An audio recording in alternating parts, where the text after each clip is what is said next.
Nous avons d'abord exprimé nos regrets quand un chef d'État décide d'aller demander à un autre chef d'État de venir défendre les institutions, alors que les institutions souvent sont défendues par d'abord le peuple parce qu'il est bien dirigé, parce que le peuple est bien respecté par ses dirigeants.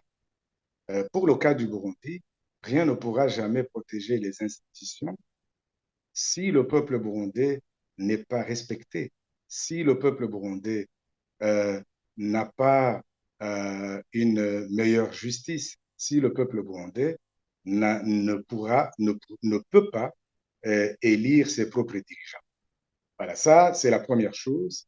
Deuxième chose sur laquelle nous avons insisté, c'est le fait que les panafricanistes qui sont les symboles de notre liberté, à savoir Julius Nyerere et Nelson Mandela, ont soutenu l'accord d'Arusha.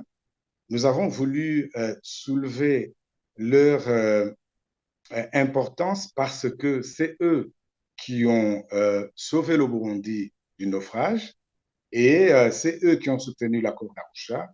Et ce sont eux les panafricanistes. Les panafricanistes ne se trouvent pas à Moscou. Les panafricanistes ne se trouvent pas à Saint-Pétersbourg. Les panafricanistes sont d'abord au Burundi et ils sont incarnés par ces deux grandes personnalités, ces deux grandes figures de l'Afrique. Et ces Burundais qui sont en prison, ces Burundais qui sont dans des camps de réfugiés et ces Burundais qui sont morts, tués injustement, ce sont eux les panafricanistes. Ce sont eux qui se sont battus et ce sont eux qui continueront à se battre pour la liberté, pour la démocratie et aussi pour la protection de la nation burundaise. La cause de la crise économique, c'est d'abord la mauvaise gouvernance. Le Burundi vient de traverser, euh, on va dire, à peu près, allez, 17 ans euh, sans aucune production intérieure. Donc, le pays ne fait que consommer et il consomme de manière désordonnée. Il n'y a pas d'investissement. Et donc, quand il n'y a pas d'investissement, il n'y a pas de richesse. Et en plus, ils ont même dévalisé les dépôts d'or de la Banque centrale. Tout cela influe sur l'économie burundaise. Et la dette, tous les économistes vous le diront, la dette burundaise est aujourd'hui insoutenable.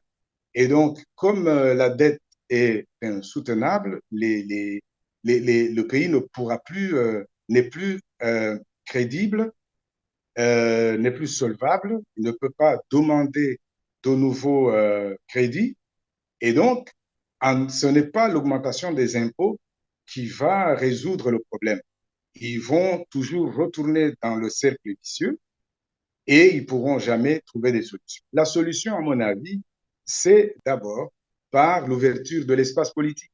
Et l'espace politique ne pourra jamais s'ouvrir si le gouvernement burundais, aujourd'hui le CNDD-FDD, n'accepte pas de négocier avec tous les acteurs politiques, tous les acteurs de la société civile et même des médias pour qu'il y ait une véritable préparation des conditions pour les élections libres et transparentes et le rétablissement, la restauration de l'accord d'Arusha et aussi, et ça c'est très important, le retour des réfugiés et la libération de tous les prisonniers politiques. C'est cela d'abord qui va amener un climat de confiance et qui permettra alors de discuter les réformes économiques nécessaires qui peuvent faire avancer le pays.